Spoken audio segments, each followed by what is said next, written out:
আসসালামু আলাইকুম সুপ্রিয় দর্শক শ্রোতা বন্ধুরা, আজকে আপনাদের সামনে নিয়ে এসেছি আরও একটা আপুকে। তার কথাগুলো আপনাদের সামনে উপস্থাপন করব, শুনবো উনি কী কারণে আজকের এই ভিডিও প্রোগ্রামে এসেছেন। আমাদের এই ভিডিওটা আপনারা যেখান থেকে দেখছেন সবাইকে স্বাগতম জানিয়ে শুরু করছি আমাদের আজকের এই ভিডিওটি।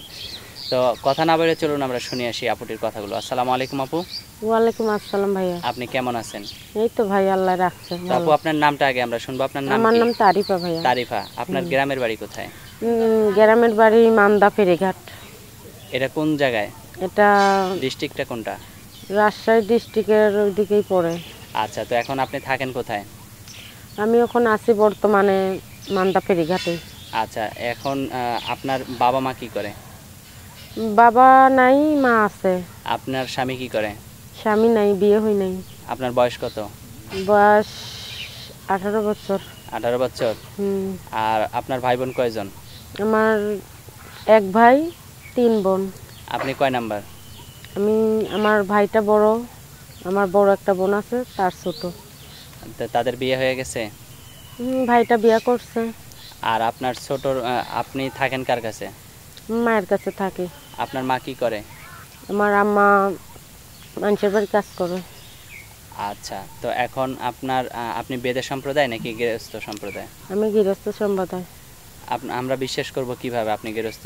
আমি আমার ঠিকানা দেব, সেই ঠিকানা অনুযায়ী গেলে আপনাকে পাওয়া যাবে? জি পাওয়া যাবে। যদি আবার যে যাবে তাকে যদি আবার ধরে মাইটের দিয়ে সবকিছু রাখা কেন দেন? মার দেব? আমার যদি কেউ পাশে কষ্ট দুঃখ বুঝে দাঁড়াইতে পারে, আমি যদি আমার অভাবের কারণে যদি মিডিয়ার সামনে আসছি, সে যদি আমার পাশে দাঁড়ায়, এটা তো আমার ভালোর জন্য, এটা তো আমার ভাগ্য মনে করব। তাহলে তাকে মারধর কেন করব? আচ্ছা, আপনার বাড়িতে গেলে আপনাকে দেখা করা যাবে তো নাকি? আচ্ছা, তো এখন আপনার ফোন নাম্বার কি আপনি ভিডিওতে দিতে চাইতেছেন? হ্যাঁ, দিতে চাচ্ছি। কেন দিবেন? এই যে ভাইরা আমার সাথে যোগাযোগ করলে, আমার ঠিকানা বললে যেন আমার পাশে দাঁড়াইতে পারে, আমার কষ্ট দুঃখ বুঝলে যাতে আমাকে একটু হেল্প সহযোগিতা করতে পারে। আমি খুব কষ্ট অভাবের কারণে আছি। মনে করেন যে আমার বাবা মারা গেছে, মাটা খুব কষ্ট করে। আমি তো থ্রি পর্যন্ত পড়া আর পড়তে পারি নাই, এখন এমনি বেকার আছি। আমি টুকটাক কাজ করি না। আর ছোট বোন আছে 2টা, ওরা স্কুলে পড়ে। তাই একটু হেল্প সহযোগিতা কোনো ভাই বোনরা করলে আমি হয়তো আমার ভাই বোনটাকে চালাইতে পারবো, আমাদের সংসারটা ভালোভাবে চলবে। এর কারণে আমি একটু হেল্প সহযোগিতার জন্য আজকে মিডিয়ার সামনে আসছি। আচ্ছা, আপনার ফোন নাম্বার আপনি ভিডিওতে দিবেন তাহলে নাকি? মুখস্থ আছে আপনার নাম্বার? জি না। ভুল হয়েছে না সঠিক আছে? না, সঠিক আছে। আচ্ছা, তো এখন এটা তো আপনারই নাম্বার, আমি যে বলে দিলাম। আপনার মানে আপনার মুখস্থ নাই দেখে বলে দিছি? হ্যাঁ। আচ্ছা, আর এই নাম্বার যে আমরা ভিডিওতে দিলাম, এটা থেকে কোনো হয়রানির শিকার কেউ যদি হয় তাহলে কিন্তু এটা দায়ভার সম্পূর্ণ আপনার। বুঝতে পারছেন আমার কথা? বুঝতে পারিনি কথাটা।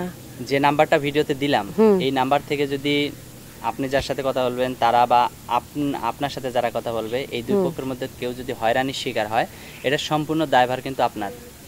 ঠিক আছে। ঠিক আছে, এটা কিন্তু আমরা কোনো দায়ভার নেব না। ঠিক আছে? হয়রানি মানে কি?